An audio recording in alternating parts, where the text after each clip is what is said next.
Банкроттықтың талаптарына қысқаша тоқталып өтейін. 12 ай төленбеген кредиттер бойынша және бір кредит емес, бірнеше кредиттер бойынша, мысалы үшін біздің 7-8 кредитіміз бар, соның 2-ін төлеп жатырмыз, қалған 5-ін төлей алмай жатырмыз делік. Ондай жағдайда қалған 5 кредитті банкроттыққа беріп, 2 кредит төлей берсем бола ма деп бізге көп адам сұрақ қояды. Жоқ, олай емес. Кредитті ала алмаймыз. Барлық кредиттер бойынша 12 ай төлем болмаса ғана банкроттыққа тапсыра аламыз. Сосын өзі жалпы банкроттықтың екі түрі бар. Біреуі сот арқылы, соттан тыс деп бөлінеді.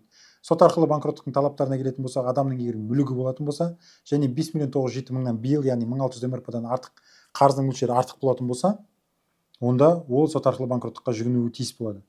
Бұл жерде әйелінің атында да мүлік болса, ол ортақ мүлік болып есептеледі.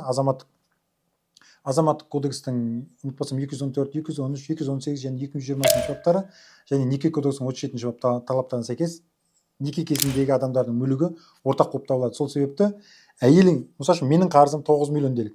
Атымда мүлік еш нәрсе жоқ, көлік еш нәрсе жоқ, бірақ мен соттан тыс банкроттық қарыз тапсыра алмаймын. Біріншіден, суммасы үлкен, екіншіден, менің әйелімнің атында мүліктер болса, үй, жер, немесе көлік, онда мен тек қана сот арқылы банкроттыққа тапсыруым керек. Сот арқылы банкроттық қарыз тапсыру үшін сотқа арыз дайындалып, азаматтық процессуалдық кодекстің және банкроттық туралы заңның 20 бабының талаптарына сәйкес арыз дайындалып тапсырылады. Арыз тапсырылғаннан кейін, ұмытпасам, 10 жұмыс күнінің ішінде азаматтық іс қозғау туралы ұйғарым қабылданады. Ұйғарымның ішінде 2 күннің ішінде қаржы басқарушы деген болады, яғни банкроттық басқарушы, банкроттық рәсімдерін жүргізуді ұйымдастыратын тұлға, лауазымды тұлға тағайындалады. Оны салық органдары, былайынша қазіргі заңнан, қазіргі тілмен айтқанда, кірістер басқармасының қызметкерлері, кірістер басқармасы тағайындайды.